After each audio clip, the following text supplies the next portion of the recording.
On September 17, 2023, an F-35B continued flying after its pilot ejected. We talked about it on this channel and the podcast, and the AIB report was recently released, as well as the pilot was fired from his command position. So we're going to talk about what happened, the cause of the mishap, and go through the report. 3, 2, 1, flight off.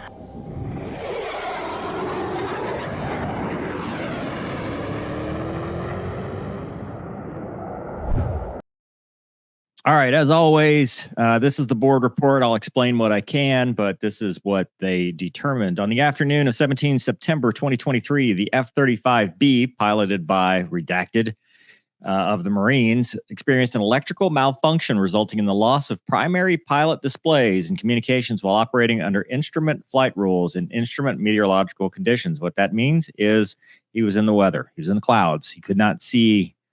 He could not orient himself based on the rest of the world. He had to rely solely on his instruments.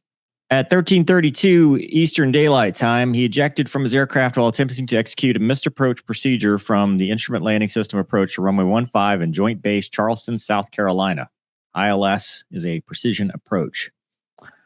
The subsequent crash site was approximately 64 nautical miles to the northeast of the airfield. Lockheed Martin flight safety engineers determined that during the final approach, the mishap pilot lowered the landing gear and depressed the hook/stovel button, commanding the aircraft to change from conventional takeoff and landing mode to short takeoff and vertical landing mode. The mode 4, which is stovel conversion, was completed at 13:31. So approximately 1 minute later, the crash survivable memory unit recorded something that was redacted, which caused malfunctions of some displays as well as navigation communication capability. However, the standby flight display and backup communications remained basically functional. I love that. Basically functional. Not completely, but basically. 20 seconds after this transient electrical event, the CSMU data indicates the pilot raised the landing gear. Later, the pilot initiated conversion back from mode 4, which is stovel, to mode 1, conventional.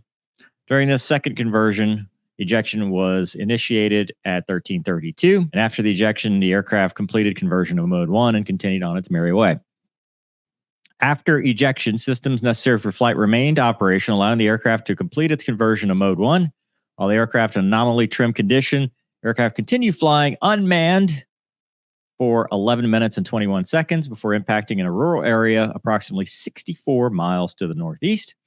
From his perspective, the pilot recounts the following. After intercepting the ILS, he slowed to 200 knots, lowered the landing gear. Approaching the final approach fix, he converted the flight to mode 4, which is stovel. After converting, his helmet-mounted display flickered out. So Fat Amy uses the very fancy helmet and display, does not have a conventional HUD like other fighters.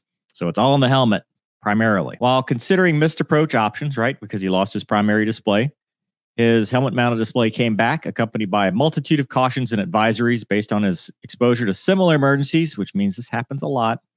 He decided to continue the approach. A short time later, his helmet-mounted display went out again. After twice experiencing loss of his HMD, he determined that a runway landing was not feasible, and he made the decision to convert out of mode 4, stovel, back to mode 1, conventional takeoff, and execute missed approach procedures. Upon climb out, discovered that he had lost communication with Charleston Tower and his wingman. Seconds later, his HMD returned, accompanied by additional cautions and advisories. Additionally, perceived the aircraft was not responding to pilot commands to convert out of mode 4. So he's like, hey, this jet's not doing what I think it's supposed to be doing. He then lost his HMD a third time at a last recalled altitude of 1,900 feet above the ground, with no visible reference to the horizon or ground and unsure of which flight instruments he could trust. He perceived that the aircraft was still not responding to his commands to convert and therefore was in an out-of-control flight situation. He elected to eject in accordance with F-35B Flight Manual out-of-control flight emergency procedures. JAGMAN investigation concludes that the mishap occurred as a result of pilot error in that he incorrectly diagnosed an out-of-control flight emergency and ejected from a perfectly good aircraft, albeit under extremely challenging cognitive and flight conditions. Furthermore, the investigation finds that the mishap was not due to dereliction of duty on behalf of the mishap pilot or anyone involved. following facts and opinions support this conclusion. The electrical malfunction that contributed to the mishap was not related to any maintenance activities. All preventative scheduled and unscheduled maintenance conducted on the aircraft was done correctly and in keeping with established standards. Flight was scheduled, planned, briefed, and conducted in accordance with a highly professional manner. Everything was good. The pilot applied OCF emergency actions to a perceived loss of aircraft control below 6,000 feet, which you do. 6,000 uncontrolled, 2,000 controlled are your ejection altitudes typically in most fighters, unless you're talking like T-38, which was like 15,000. To further complicate circumstances, this incident occurred while in instrument meteorological condition. He was in the weather. I was accompanied by a loss of primary communications and flight instrumentation. Commanded flight inputs were in progress at the time of ejection. Standby flight instrumentation was providing accurate data, and the backup radio was partially operational. Additionally, JAGMAN investigation reaches the following conclusion. The aircraft extended follow-on flight was due to nominally trimmed conditions by the F-35 Advanced Automatic Flight Control System, right? It was trimmed up. It was just going to fly like it normally did. The loss of positive radar contact with the aircraft resulted from a failed Mode 3 transponder caused by the electrical malfunction in the aircraft's eventual descent below the air traffic control radar horizon. So the mishap pilot was an instructor with VMFAT 501 aboard MCAS Beaufort, so experienced pilot. He was not junior by any means. He was assigned to redacted, was on active duty, went to Vance for pilot training, and then moved on to Kingsville while they went all the way back here. Well above average during training, and then went to Training Wing 2, then eventually weapons and tactics instructor, so pretty sharp. And then section lead on the F-35, then instructor pilot on the F-35. So very experienced in, I think he was an AV-8B guy before this. So a very experienced aviator, not new, not inexperienced by any means. Completed all the necessary training, 2,800 hours of flight time, 32 hours in the Fat Amy. 6 hours, 6 hours, and 9 hours. So hadn't flown much in the last 60 days, but had flown a lot recently, and 90-day look back was pretty weak. Flight time was below average. His flight on Friday, 15 September, was assessed to be medium risk because of that. He must have flown within 15 days without limitations. Last flight before the mishap was 16 September. Nothing abnormal psychologically. Human factors, no known stressors. So it's got 3 different displays. You've got the HMD, which replaces the head-up display found in legacy aircraft, provides the same type of flight information, reference, weapon symbology, all that stuff. The panoramic display, which is kind of the glass in front of them. Touchscreen. And then you got the standby flight display, which is a smaller unit in below the PFD. That or PCD that gives you backup instruments. It's got an ICAW for integrated caution advisory and warning system that tells you all the system faults and what's wrong with it. The aircraft was 1,200 hours on it. It flew 18 hours in the preceding 30 days. Mishap pilot had hot seated from another pilot on Friday, whereby the outgoing pilot exited and said it was good to go. Nothing wrong with it. Maintenance was all normal. But it was down from 10 July to 11 September for multiple maintenance requirements, including high time integrated power package, damaged IPP drop link bushings, ladder door latches, and the incorporation of something that's redacted. Daily inspection was good. So what was the mission? They were executing a cross-country detachment for training. So it's just cross-country. I think they were doing a flyover. Yeah. They were doing a division, so 4-ship funeral flyover with a recovery into Charleston. And then that was on Friday. On Saturday, they were doing a division, 4-ship strike coordination reconnaissance training, followed by coordination with tactical intercepts and red air. And then Sunday was tactical intercepts and red air, followed by independent sections doing FAM maneuvers, recovery back to Beaufort. On Friday, only 3 of the planned 4 aircraft were available due to maintenance cancels. So he hot seated his aircraft and did not participate in the cross-country in accordance with the briefed aircraft degradation plan. On Saturday, you got names here that were scheduled to conduct the intercepts in coordination with this other group that was doing red air. The flight scheduled for Sunday called for the roles to be reversed. With them no longer participating in the cross-country as section lead in consultation with the detachment ops soup, Adjusted order of training captured the TI code for himself on Saturday and on Sunday. This was authorized by Squadron SOP. So on the day of the mishap, they initially briefed tactical intercepts. The members of the flight delayed until after lunch due to poor weather. And then they chose not to fly on Sunday to avoid the risk of having to divert to Savannah for lightning. So they waited because of the recovery window weather at Charleston. So these two elected to conduct basic fighter maneuver training for currency. They may brief BFM as a backup mission. Mishap pilot was not an FRS student. He was a very experienced instructor. Mishap wingman was ACMI and was qualified to instruct BFM as an alternate mission. So they were good to go on that and waited for the weather to improve. The administrator briefed and led the mission as mishap flight lead. The weather at Charleston was forecast to be no worse than 4 statute miles, 3,000 broken, which is fine. Radar shows large thunderstorm activity to the west of Charleston. Mishap flight briefed, instrument landing system recovered at 1-5 at Joint Base Charleston. So when they actually went to fly, they were Swede 1-1, consisting of the flight lead and the mishap wingman. They departed about 12:45 from Charleston. At departure, the weather was 1,400, broken layers to 3,400, with wind out of the northwest at 14 knots. Uneventful BFM training sortie with 2 Fat Amy's, which I guess would always be uneventful. After training, they rejoined the flight and received the ATIS. They said it was winds 160 at 11, 4 miles vis, scattered layer at 1900. That doesn't sound too bad. They contacted Charleston Radar East, who advised them of heavy rain in the area, vectored them for the ILS. So the mishap flight lead put the mishap wingman into a 1-mile trail formation to penetrate weather during the instrument recovery. This position allows trail aircraft to track the position of the lead aircraft. So that's standard. Usually we would do a 2 to 3 mile trail, but 1 mile is considered you're still a standard formation.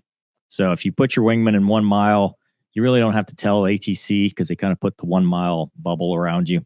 So if you're still within 1 mile, a little bit higher workload, but that's not non-standard. Usually if we do like a radar trail or sensor trail recovery, it's that 2 to 3 miles and the trail aircraft squawks to let ATC know, hey, we're non-standard front to back. So they vectored him around. Swede 1-1 while entering IMC. Has been vectored land over the north of the airfield. The mishap pilot could see the airfield or see weather builds up on his radar, and the air traffic controllers seemed to be vectoring them around the heavy stuff. They gave a left-hand turn, heading 180, cleared them for the ILS. The mishap pilot noted the conditions were still IMC with light to moderate precipitation. Based on the ATIS, he was expecting to break out around 2,000 feet, which is not that big a deal. They handed him off to tower. After intercepting the ILS, the mishap flight lead slowed to 200 knots, lowered the gear. They were cleared to land. Recall the tower announcing that traffic ahead of him had broken out at 900 feet. So that's significantly different than what they were calling, even though they were recalled being told that it was less than 2,000 feet. Approaching final approach fix, he made the radio call to convert flight to mode 4. So they do it as a formation. So we're all, same way, same day, same speeds, everything like that. That was the last radio call Swede 1-2 heard from Swede 1-1, because at this point, that's when the HMD flickered. A momentary caution that received the engine related, and then the HMD flickered out while he considered his missed approach options. The HMD came back. After the HMD returned, the mishap pilot continued the approach, but began experiencing multiple cautions and advisory. He perceived the cautions to be related to flight controls, avionics, flight control actuator, cooling, air data source degrades, and the inertial navigation system. So he's got a lot going on, and it's all based on navigational systems. So he doesn't know what to trust. Based on his exposure to similar emergencies in the simulator, the mishap pilot felt the best course of action was to continue the approach at this point. Short time later, mishap pilot lost his HMD a second time, and he transitioned to his SFD to execute the misapproach. That's his secondary, right? That's the backup.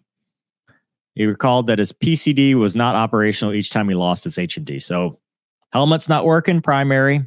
Big display not working, secondary. Now he's heads down looking at the peanut gauge going, well, it's not really a peanut gauge, but small square going, God, this jet's a piece of crap. The wingman, Swede 1-2, observed a radar track move to the 10 o'clock high position, which led him to believe he was executing the missed approach, because he's dash 2's back behind him in trail, radar locked the whole time. Upon climb out and acceleration past 150 knots, mishap pilot realized that he lost communication with tower and his wingman. While executing his missed approach, mishap pilot reported his HMD had returned at some point and began to see more cautions and advisories. While transitioning his reference back to the HMD from the SFD, the mishap pilot perceived that the aircraft was not converting as commanded, and then he lost his HMD again. So remember, the thing's going from a Stovall mode to a normal airplane mode, and he doesn't think it's doing what he's telling it to do. Having lost his HMD and PCD attitude reference a third time and unsure which instruments he could trust, the mishap pilot perceived he had entered out of control flight. The manual state the aircraft is considered to be in an out of control flight when it fails to respond properly to pilot inputs. He doesn't know that. He doesn't know if it's responding because he doesn't have his primary flight instruments and he doesn't know what to trust. So he's like, this jet's something's wrong and I'm in the weather here. So if it's out of control below 6,000, give it back to the taxpayers, jump out. And, but it did complete the conversion. The tower observed that Swede 11 appeared to be executing misapproach and advised Swede 11 of the climb out instructions, but did not acknowledge, obviously, because he's not in the airplane anymore. At Swede 12 reported on deck, because he just kept going because he thought his flight lead was going around, must not wanted to tell him on the radio because whatever. He landed and was like, hey, where's my flight lead? After exiting the runway, tower notified Swede 12 that Swede 11 was tracking 25 miles north of the airfield heading towards Shaw Air Force Base. So he's probably thinking, hey, he's just diverting. I'm just not hearing him. I don't know. Probably tried to key up the radio and talk to him and heard nothing. 10 minutes later, Charleston Tower told him that he ejected. So here's what Lockhart said. Redacted, redacted, redacted, redacted, redacted, redacted. They don't want you to know what Lockheed said. Pilot recovered during the ejection. His helmet and mask were ripped off. That probably hurt. After a violent motion stopped and his chute had opened, he noted that he was still in the weather. Upon breaking out of the clouds, observing that he was over a residential area, he released his seat pan and raft to avoid getting tangled in power lines. Very smart. You're trained to do that. He then attempted to use steering to descend to a safe area. Upon landing, he discovered he was in the backyard of somebody's house. After landing, he used his quick releases and went and talked to the neighbor, and that's where we heard the phone call, the 911, hey, where's my aircraft? We've already covered all that. And then they activated the phone tree. But everything worked. Some stuff was damaged from his seat pan. He was injured, but they don't really talk about what. He was given paper towels for whatever was bleeding, I guess. They took him to the hospital, and the aircraft continued flying for 11 minutes and 21 seconds. It reached a peak altitude of 9,329 feet. It reversed its bank to a shallow right-hand descending turn, began clipping the top of densely forested area before it landed 64 miles northeast of Joint Base Charleston in a rural area. It was not located till the following day. So the opinion, dude was highly experienced fighter attack pilot, is qualified. He flew the AV-8B, but he was new in Fat Amy. He had flown on Friday, but he was medium risk prior to that. He was rested and focused. There were a lot of changes, but there's nothing that really stood out planning-wise. Throughout the weekend and during the mishap flight, there was no indications of impending avionics failure, so it was kind of an instant failure. He was recovered, treated for his injuries. He suffered injuries in the line of duty, not his fault. Electrical malfunction was contributed to the mishap, was not related to any maintenance activities. A number of times the disbonded nut plates were addressed, and the maintenance associated with it represent a potential foreign object debris hazard, but there's no indication of any malpractice. It was properly configured. Scheduling and planning doesn't seem to be a problem. The mishap occurred as a result of pilot error, in that the mishap pilot incorrectly diagnosed an out-of-control flight emergency and ejected from a flyable aircraft, albeit under extremely challenging cognitive and flight conditions. Primary factors contributing to the mishap can be traced back to the event that occurred at 1332. He lost his TACAN ILS. Additionally, it's probable that the HMD and PCDs were not operational for at least 3 distinct periods, so he's got to standby. Mishap pilot likely became disoriented due to high cockpit workload coupled with the following factors: IMC operations, lack of visual cues, intermittent recurring display failures, head movements, breakdown of flight instruments, rapid assertions of cautions and advisories. So a lot of stuff being thrown at him by this ICAW system. Loss of primary communications, can't talk to anybody. Possible vestibular illusions while transitioning from Stovall to CTOL conventional. So it's probably as it's transitioning, slowing down because the jet's losing drag, gaining drag. It's doing its transition thing. OCF is too broad and contributed to this mishap. His decision to eject was ultimately inappropriate because commanded flight inputs were in progress at the time of the ejection. Standby flight instrumentation was providing accurate data, and the Mishap aircraft's backup radio was at least partially functional. Furthermore, the aircraft continued to fly for an extended period of time, proving that it was still a flyable aircraft. Most probable cause for the loss of contact was that, well, it's a low observable aircraft and his transponder wasn't working because of the failure. So all they could use was primary returns, which is weak. And once he got low, it was hard to find. The event caused that, and that's why the Mode 3 signal failed. But it kept going because it's a stable aircraft. The flight control system was still humming along just fine. It was difficult to locate because he couldn't tell him where it went, where he was. No positive radar contact. Extended flight, an expansive search area, densely forested, high speed, low impact angle, little fire. Crash site was hardly noticeable from the air. That's why they're excused for not finding it. Reliability of the communication knobs and voice activated communication system. COM A, COM B failed. Backup radio was still functional. However, they don't like to use that. The radio knobs sometimes don't work. So they change via the PCD because if they increase pilot roll color, decrease situational awareness because they must access this feature via a drop-down menu. Changing frequency this way is especially difficult in high workload situations. The F-35 is also equipped with a voice-activated communication control system.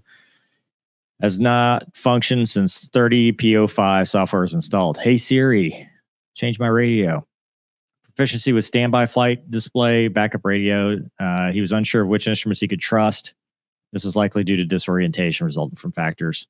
Should examine the FRS and determine if they need more training on the backup. OCF definition, they recommend that they change the definition to say is considered to be out of control when it fails to respond properly to pitch, roll, or yaw inputs. All right, so what did we learn? From experience, and we talked about this with the Kunsan F-16 thing. Spatial disorientation in the weather in a single-seat fighter can be debilitating. It is a very dangerous thing when things start failing and a lot of thing piles into your lap, where this guy was on his third failure of his helmet mounted display and his primary control display. So the screens, and he was getting a lot of noise in his helmet, cautions, warnings, advisories, all that stuff was just like bombarding him. He's in the weather, he's by himself, and he's trying to figure out what's going on and what to trust while trying to change flight modes. Now, the bottom line is this jet was still flyable. He could have been able to land it if he had just transitioned to his standby display, trusted it, ignored the other stuff, maybe even turned off, just said, okay, I'm not going to fly with that just till I get it on the ground, and just trusted the standby. Can you trust the standby in this situation? I mean, every aircraft I've flown, you're supposed to, but I've been in aircraft where, you don't know if the standby is good. I mean, the T-38A was notorious for the standby being, sometimes it would just tumble on its own, and those gauges were very hard to trust. And eventually we went from, hey, we can fly down to 301 to we're just, 1,000 feet. We're not going to fly in bad weather because it's such a dangerous aircraft in instrument weather, single pilot with untrustworthy displays. I remember when the F-35 first came out, the C, doing detachments as an adversary pilot against them. And, if the helmet failed, they would be a mission canceled because they needed the helmet. So the helmet's a very integral part. Unlike a fourth gen fighter where you've got JHMX, Joint Helmet Mounted Cueing System, or Scorpion, and it blanks out. So you still have a HUD, but when you look off to the left or right, the helmet does its thing. This is its own system. So there's no HUD. And when it goes out, you have no HUD. So when the helmet fails, your HUD fails too, your head-up display. And then when the center display fails, okay, that's a secondary. So he's in a tertiary mode. Heads down, right? Because he's looking down at the second standby display. And, your inner ear plays a big part in how you react in IMC. And it's very easy to get the leans or to feel like you're tumbling, especially when you're leaning forward. And the jet is already changing modes, right? So it's going from a standby or a STOVL mode, which is high drag, slower speed, to a conventional mode, which, you'll get that feeling like you're leaning back or tumbling forward. So He was likely very spatially disoriented, not knowing what to trust, and he had reached the end of his I can troubleshoot this and make this work. So I don't fault him for jumping out. I would tell a student to do that. I would tell a young wingman who is in the B course, like, dude, give it back to the taxpayers. If you get to the point where you are incapacitated, you don't know which way is up. I mean, we've had Stinky on the channel when he talked about being incapacitated to the point that he just did a continuous barrel roll into the ocean and ejected just before impact. It is a very real threat. I have been spatial D'd at night in an F-16 in Balad. Took off, I almost had this situation, right? Except it was night. It wasn't IMC, but it was night with no horizon, no moon over the desert. So you can't really use outside to orient yourself. And I had a flight control malfunction and I started dealing with it, which meant I was looking down and then looked up. And, next thing I know, I'm like, 45, almost knife edge, 90 degrees. And I trusted my instruments, which got me back, get on the round dials. But if the primary instruments, the first thing you look at is failed, and the second thing you look at is failed, and now you're in the secondary and you're low altitude, 1,900 feet, and you don't think the aircraft is responding to what you're doing, I can easily see a situation where, like, my experience and training tells me it's time to get out. I don't think you can fault him for that. I think that yes, it is to the point of, is it pilot error? Yes, because obviously it was a flyable aircraft, but is it something that, any other fighter pilot wouldn't have done? No. I mean, I think once you put yourself in that pilot's shoes and you realize that he was not current, hadn't flown a whole lot, and was in this situation where a lot of things were going wrong at the same time, and his experience told him, if I get incapacitated, spatially disoriented, everything's going wrong, I don't have a whole lot of time here, because what's worse, right? He flies this aircraft into the ground and dies because he's sitting there trying to be the hero and save this jet, which they will make plenty of over time. It's not like it's the last one. So I don't think you can fault him for that.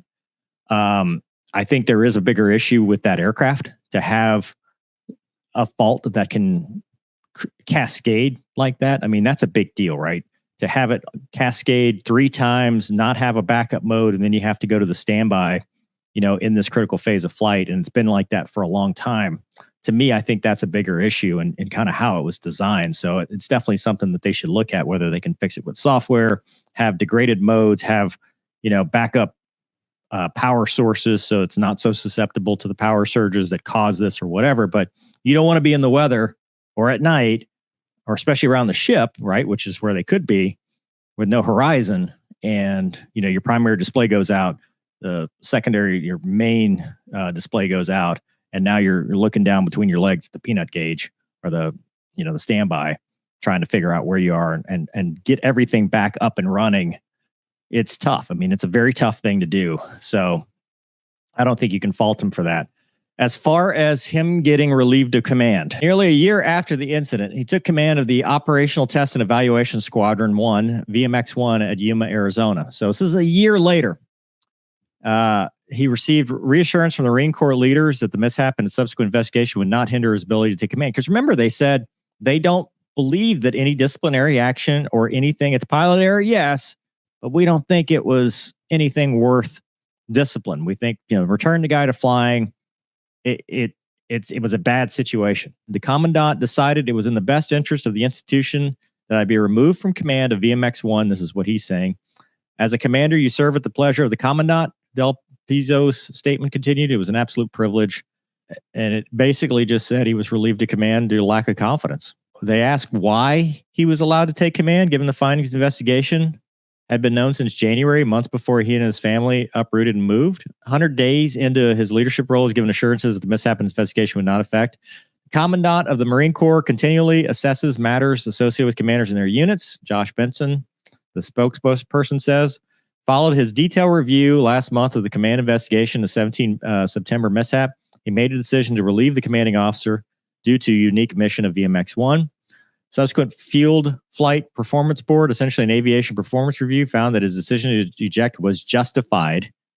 He returned to full flight status in June, the same month he took command. I've been offered following orders of my. So that's what military.com says. Relieving somebody of command that late. I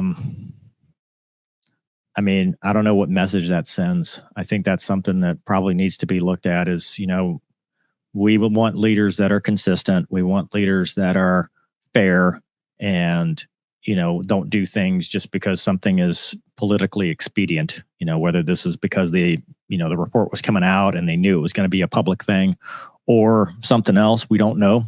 But I agree with the fact that it's probably not fair to relieve somebody of command after you told them, hey, this is good. And the report itself we just went through, if you're going to let the guy return to fly after all of this and say, this was justifiable, it was pilot error, but it was understandable. I mean, how long are you going to hold that over somebody's head? So I think that's probably a foul. But as far as the incident itself, now we know what happened. But for the grace of God, go I think, anybody can get into a situation where they're overwhelmed, task saturated, and don't know what instruments to trust, don't know kind of that you start looking through a soda straw, right? You get the small picture view because things are happening so fast, rapidly, a lot of failures, a lot of cautions. He's getting flight control cautions, instrumentation cautions, all kind of stuff's going on. He's thinking this jet is just not doing, something else is going wrong. It's not doing what I'm asking it to do, and jumped out. So luckily no one on the ground was hurt. He wasn't significantly hurt and he lived to fight another day. So that's the report. Let me know in the comments what you think. Hope you guys enjoyed this episode. Thanks for watching. We'll see you next time.